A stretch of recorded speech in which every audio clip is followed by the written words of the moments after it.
Hey everybody, welcome to the Herdfit Podcast with Dr. Sam Rhee and myself, Coach David Syvertsen. This podcast is aimed at helping anyone and everyone looking to enhance their healthy lifestyle through fitness, nutrition, and most importantly, mindset. All right, welcome back to the Herdfit Podcast. I am Coach David Syvertsen. I'm here with my co-host, Dr. and Coach Sam Rhee. Last week, we talked about some of the physical training backgrounds that people have prior to CrossFit, what works, what doesn't, what are pros and cons of all. Today, we're going to get into what are the personality traits that someone should have if they're going to really get the most out of CrossFit. I mean, look, I want to avoid the whole CrossFit as a cult thing, like you have to be like us, and if you're like me, you'll do really well with CrossFit. I don't believe that. That's not the case at all. But I've probably been around over 3,000 people now that have CrossFitted, like good and bad, this gym, that gym, and know even more from afar. And there are certain personality traits that you see trend, right? Trends are, not rules. They're just trends. And I think you should do some self-reflecting on whether or not your progress or lack of progress is more personality-based than fitness-based, right? You'll have a lot of times people say, oh, my knee hurts, or my wrist hurts, or I'm feeling bloated today. You very rarely say like, hey, just lost my discipline. Like, hey, I'm just not that tough today. Or like, hey, I'm just a really selfish person. You never hear that. But you'll hear them talk about physical issues that they come down to. So, and this is going to be probably a little more interesting and maybe even a little bit more subjective. Like we might even get some disagreements either from you or we might disagree on a couple things. But basically what I did was I came up with 5 personality traits that I think you need to have 3 of them to really get the most out of CrossFit. If you have 0 of them, or you have 1 of them, I'm not saying this isn't going to work for you. It's just based on my personal experience as an athlete, as a coach, and as a friend to a lot of people that CrossFit, that if you can really just do some self-reflecting on what are you in relation to these personality traits, and you have to be really honest with yourself about it, right? I think that's a huge thing when we talk about our personalities and our thoughts and our mental state.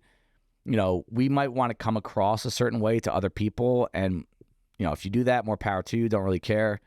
But do some really like dark room self-reflecting, look in the mirror. Am I really like this?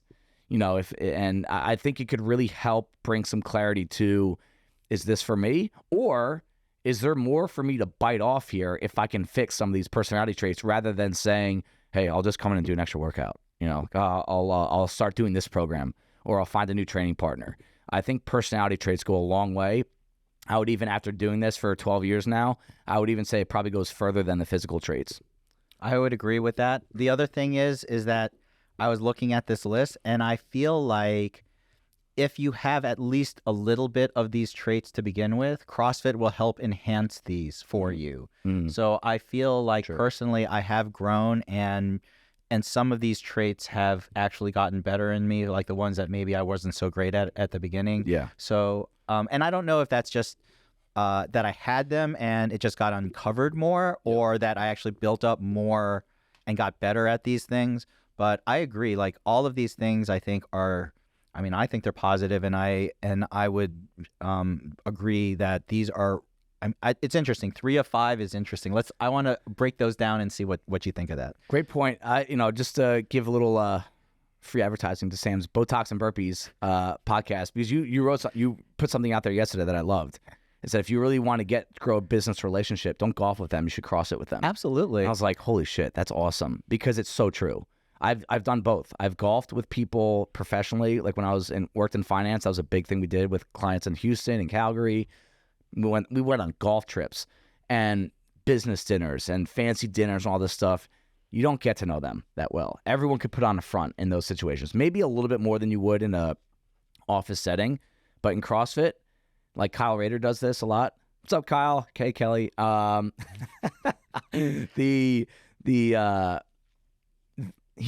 CrossFits with his team a lot. Oh yeah, he's in charge of a lot of people, and they CrossFit whenever they can, or at least work out. Yeah. And we talked about that one time, and it really does bring a different level of connection to people. And in that regard, this can bring a different level of connection to yourself, developing your personality. Brian DiCarlo and Mike DeSilva, I went to high school with both those guys, and they've both, in their own separate ways, have told me, like, you've changed so much since you're, like, so different than the Dave I knew in high school. And not that like I was a bad kid or like anything like that, but I do think a lot of my personality right now, how I am, solely comes from my last 12 years of CrossFit. Absolutely. It definitely has developed a lot of different things. Same for me. Good and bad. All right. So anyway, number one, the number one trait that I think you should be looking into, again, you want to go at least 3 for 5 on this, discipline. Let's define discipline first, and then let's talk about it. Discipline to me, and if you have your own definition, I want to hear what you think about it too. Discipline to me is doing what you don't like to do as if you love doing it. So think about everything you don't like to do. Food, meal prep, pay attention to sleep, limit alcohol, work out hard, do things you don't like. I don't like back squatting, like I just don't like it. I don't like snatching, right? But you do it as if you loved it. And that's what discipline is to me. What do you think? That's an interesting concept. I don't know if I actually fulfill that definition for the things that I do that are under discipline. I don't know if I love or act like I love doing them, but I do them. Okay. I feel like discipline is doing something like automatic. Like, we talk a lot about motivational podcasts. They talk about discipline always wins over motivation. Yeah. And I listened to Arnold Schwarzenegger, and he says, listen, why do you work? And they asked him, why do you work out when you're like 70 or whatever? And he's like, it's like brushing my teeth. Like, do you have to get motivated to brush your teeth? Good point. No, you just brush your teeth. And that's how I feel about people should feel about working out. Like, it should be like brushing your teeth. Like, you have to do it. Right. You can't not do it. Yep. And to me, it's still a struggle. I still wonder every day, do I want to come in to work out?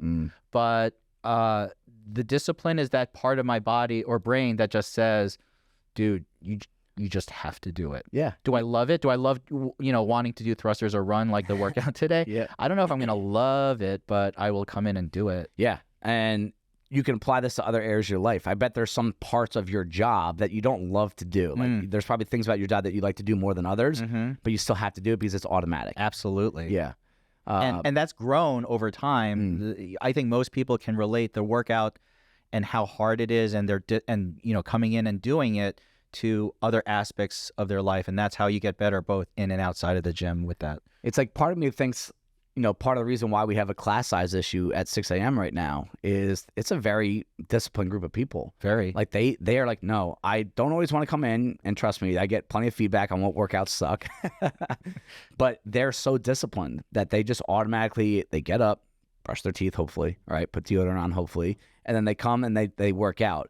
And then I'm up there as the coach and owner of the gym and trying to figure out the issues and try to come up with solutions to fix the class size issue that I do. I don't want people not to come in. I don't ever want to come across that way. I also don't want to have the problem of people getting waitlisted and not being able to come in. So you're trying to go up. And I do tell people, it's like, I don't think all you guys need to be working out 6 days a week. And I think they know that too, but they're so disciplined that it's just like, hey, this is how I start my successful day. Like, I need to check myself sometimes and be like, hey, I'm here all the time. I'm at Bison all the time. This is just an hour of their day that they get to themselves, and it kind of catapults them to the rest of their workday. Yep. Like, I forget that these people have lives sometimes. Like, they're like, careers and parents and all this stuff. Like, there's a lot of stuff they have to do, and they do it at a high level. And this is how they started. Absolutely. So that's why I tell them, like, you know what? Maybe come in and hop on the bike in the back instead of, working out every day and beating yourself up. But they're so disciplined, and like that's a good trait to be around. And I do think the more disciplined you are, the more disciplined you can make others around you. Number 2, this is probably my favorite one. And it's humility.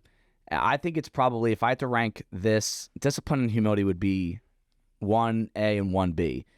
To be a successful CrossFitter, and I'm not talking about performance, I'm just talking about someone that gets fit and healthy and increases their longevity through it, improves their quality of life, you have to be humble. And humble to me can go down. So I want to do a podcast on humility, but humility to me, if I had to say it in just a very short fragment or sentence, avoid thinking you're better than others. That's it. Always place yourself at or below others. That's what real humility is. You're never above others. I'm not talking about being in charge and coaching a class. I'm not talking about that. Just on a person-to-person level, you are not better than one person in that gym. What do you think about humility?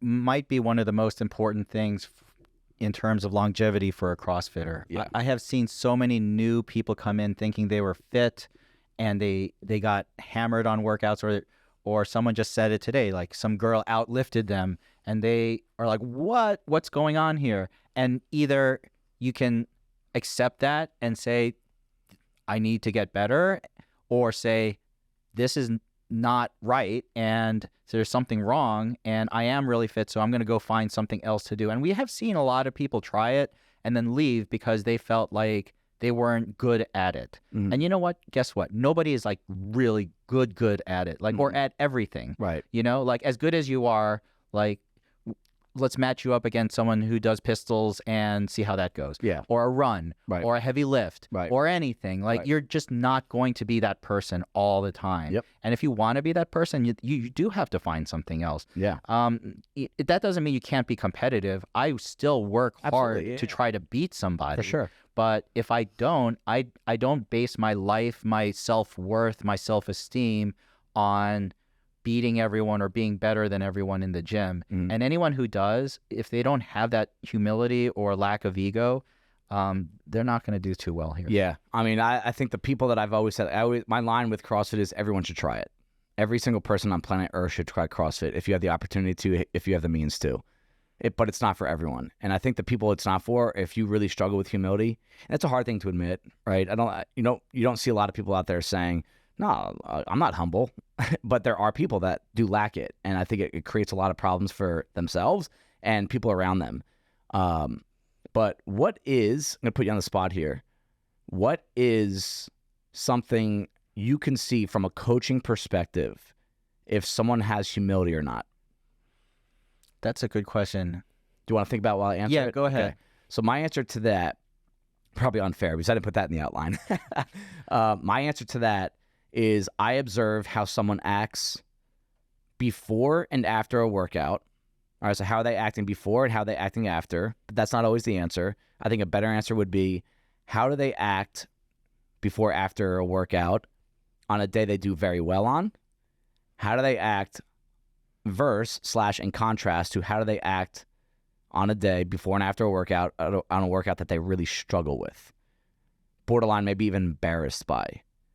And if you are a completely different person with how you act on a bad day versus a good day, I think that's a red flag, because that means you're a great person to be around when things are going well and you look good and your score is great on the whiteboard. I mean, who isn't in a good mood on those days, right? But if you turn into a train wreck and you're angry towards other people, or you're ultra quiet on the days you don't do well on, I think now you're thinking a little too much about your perception or your performance or your score. You are allowed to be upset on bad days. It would be a bad job of me if I said, you can't be upset on a bad day. But if you treat others and you treat the coach and you treat the class, you treat the community different on your good days versus bad days, that's lack of humility to me. It's a lack of humility. I would say also lack of maturity. Okay. I mean, you've seen kids who lose games and then they're like throwing their glove into the dugout or whatever. Like, and that's just a lack of maturity in my mind. Great point. I have tried to do that. In fact, I had to consciously try to do that this past week. We did the triple touch crossover workout 2 days ago. I was sucking it up on the crossovers. I didn't feel like doing the true triple touch. I scaled it. I wasn't RX on it. And I just felt really crappy afterwards. But I had to make that effort, say, what would I do if I crushed this workout? And I tried to do the same thing. Yep. Fist bump the people that everyone that I can. Yep. Be happy about it. Like, don't grump around. Yep. It's hard. Yeah, it is hard. But it's something that I think we can practice. Be mindful of. And please don't take this as like you have to be perfect all the time. Like, I was upset about my workout yesterday, and like I had like a little moment, had a minute, cursed at myself a little bit, but then after, in my opinion, no one knew. No one in the gym knew. Right. Because what do you do after the class? You walk around, fist pound, thank the coach, clean up your stuff. All the same things. Yeah. And you're right. The best athletes I see do the same before and after every workout. Yeah. And regardless of their performance. You're right. I mean, I'm not going to crush on the people who like are super happy after they crush it. Right. Because sometimes they don't want you to be. Because sometimes they don't always crush it. So the few times they do, they're like really happy that they did. And I want to celebrate that for them. But you're right. If you didn't do well, don't be that person. Yep. Now, the next one, coachability. This can kind of go in with both of the topics we already talked about. But coachability to me, in short, is you take in, respect, and follow coaching consistently. I would even maybe ponder taking the word consistently out and putting in always. Mm-hmm. If you really are truly coachable, you're always taking in the coaching and respecting it, taking it in, and following the coaching.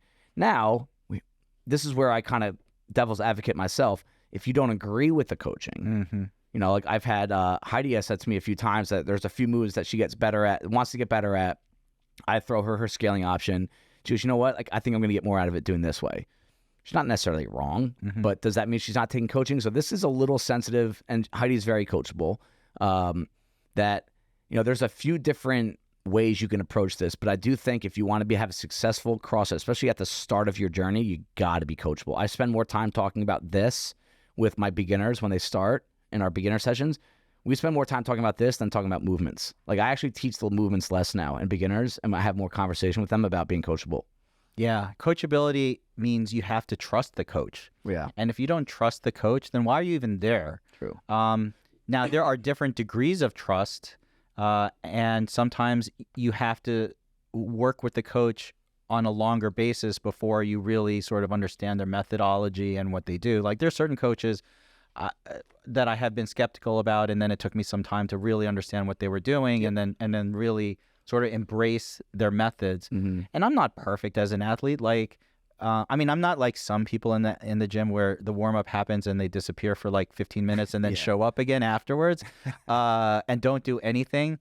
But I do really try to embrace what that coach is doing. The coach really cares. Yes. And I think everyone at our gym, if you're a coach, you do care. You want people to get better. Yep. Everyone has different ways of doing it. You need to embrace that. It doesn't mean you have to do everything exactly the way you like the coach wants per se. And I'm pretty liberal as a coach that way. Like, maybe your shoulders aren't feeling so awesome, so you're not going to do that stretch or whatever. Or maybe this tip doesn't really help you so much. I don't care. Like, just keep an open mind. We see people come in all the time who are new, and they have like no interest in listening to what a coach says. I'll tell you this. Thank you for saying that. It's like we're podcast partners. Sam sent me a text last night. I was just giving him some notes about today's workout, thrust or run, and he goes like, I could have predicted every single one of those things you said. It sounds like, I could finally just do this on my own. I'm like, here we go. I think it's because we spend so much time talking to each other. It's like natural transitions almost. Mm-hmm. Where what is the moment I think someone can really tell you they're coachable or not is at the whiteboard. Yeah. When you're talking about, so you just said, are they really truly listening? Mm-hmm. Right. And like, I'm not saying you have to like be locked in eye contact. Right. But there's people on their phones. There's people having side conversations. I had someone the other day, like literally turn their back to me as I'm talking about the workout to have a conversation with someone else. Wow. And it's like, okay, I mean, obviously that person's not seeing progress right now. Obviously that person's banged up often.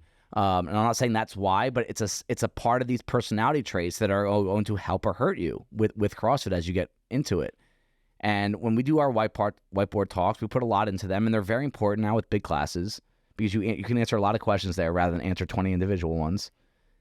That if you're not paying attention to that talk, even if you think you have it all figured out, that's a red flag to me if someone's coachable or not. 10 years I've been doing this, and on Monday you gave that tip during the cleans to not the clean and jerks, to approach it and not stay static and move as you approach it. Right. And I was like, awesome. Like that helped me. I will always listen to a coach. I'll like think about it and be like, well, maybe that's not for me, or yes, absolutely, it's for me. Yeah. But I have to take everything in. Right. 10 years, I'm still doing it, and I can't expect anyone who's not doing that. Right. And like a coach needs to check their ego and say like, hey, you're not going to be helping everyone out. Not everything that comes out of your mouth is helpful. You have to be humble enough. Coaches, you too, need to be humble to know that you are not the best coach. Your lines, your cues, they're not the best for everyone.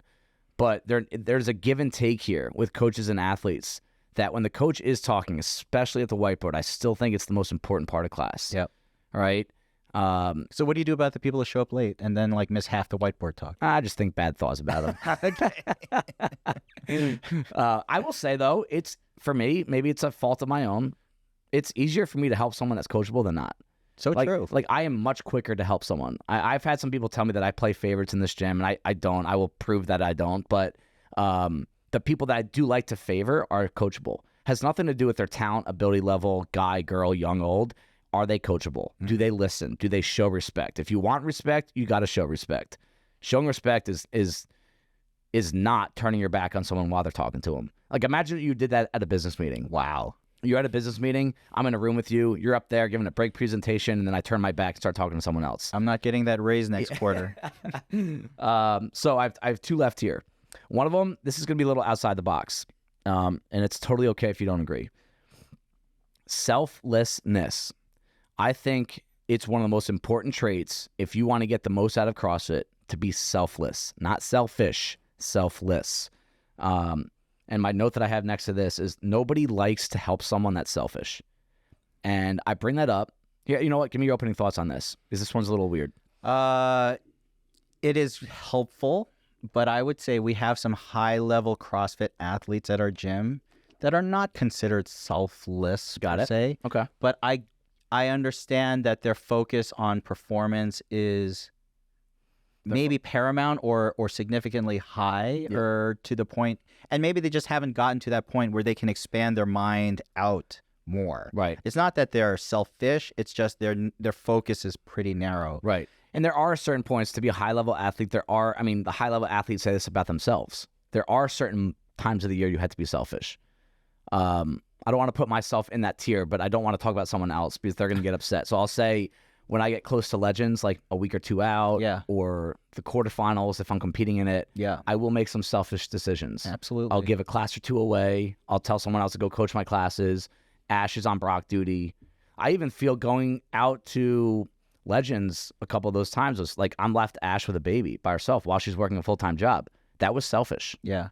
And so I'll acknowledge that. But from an everyday standpoint, Right. like be a good human being, and being a good human being means not like being selfish. Exactly. And I think the reason I feel good about doing that stuff, going out to Legends and making someone else coach an early morning class, for the most part, I do feel like I'm selfless with a lot of the stuff that I do here, right? With the scheduling and the coaching, all this stuff, right?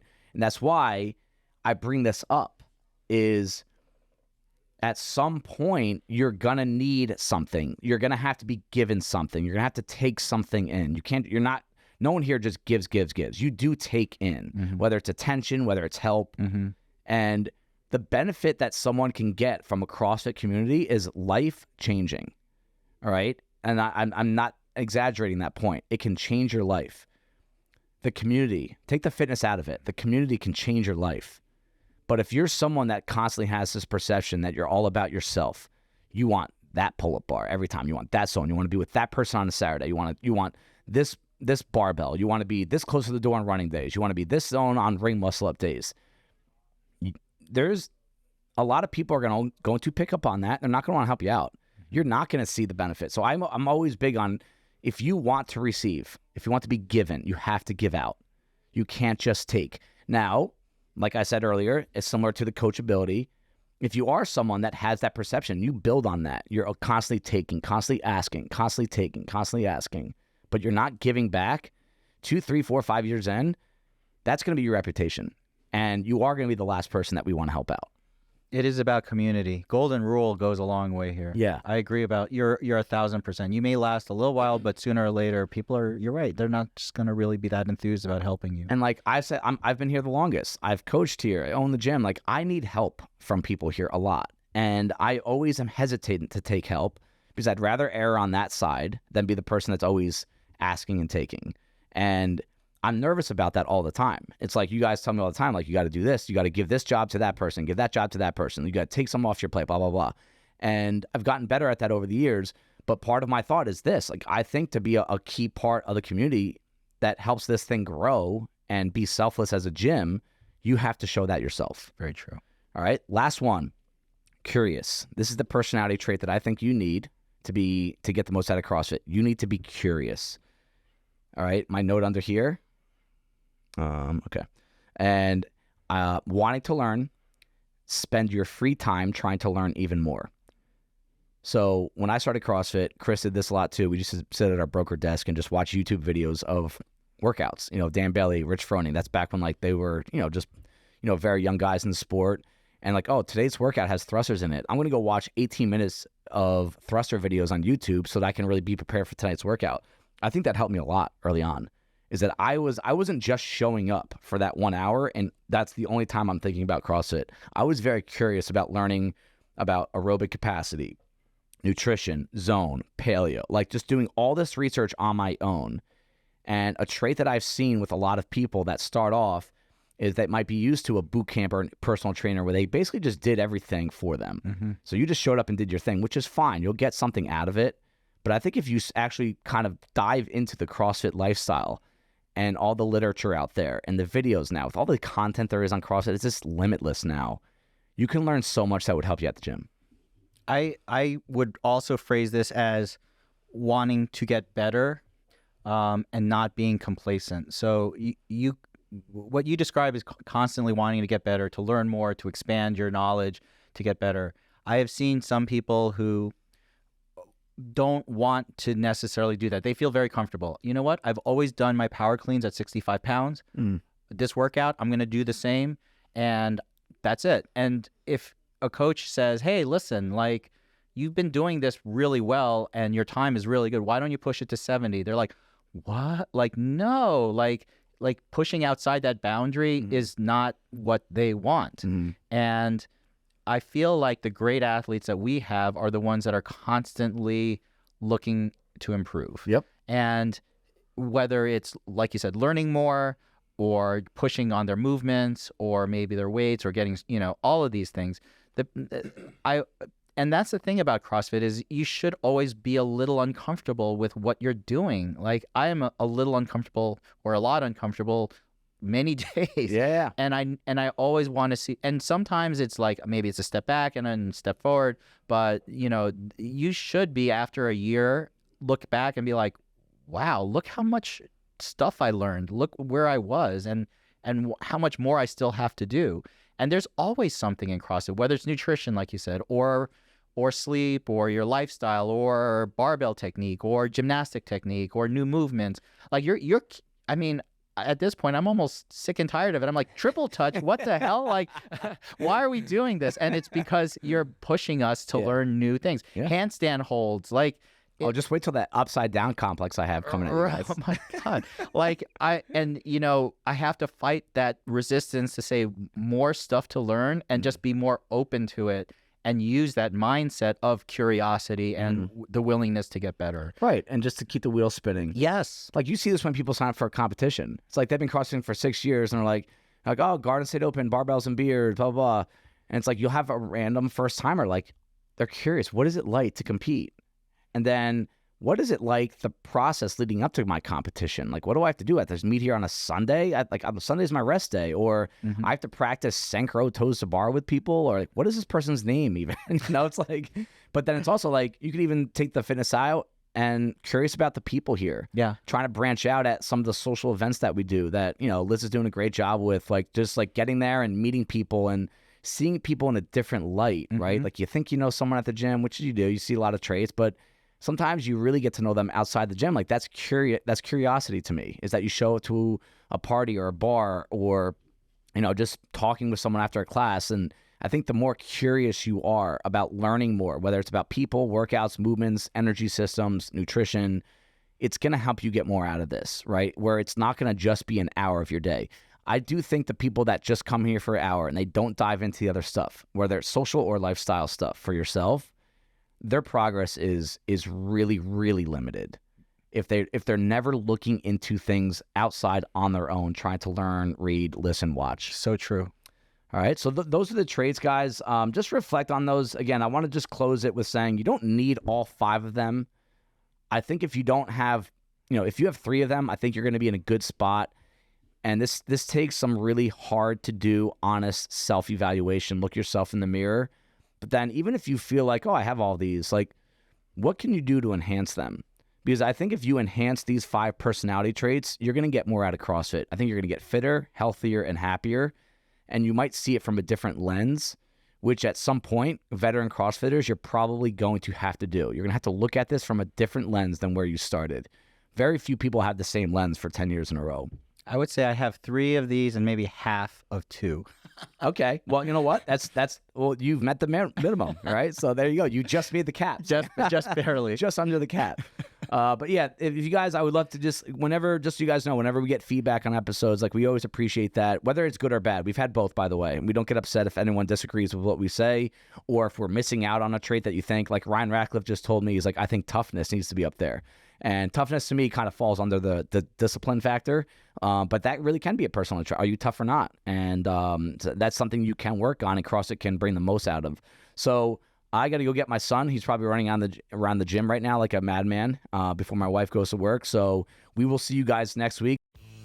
Thank you, everybody, for taking the time out of your day to listen to the Herdfit Podcast. Be on the lookout for next week's episode.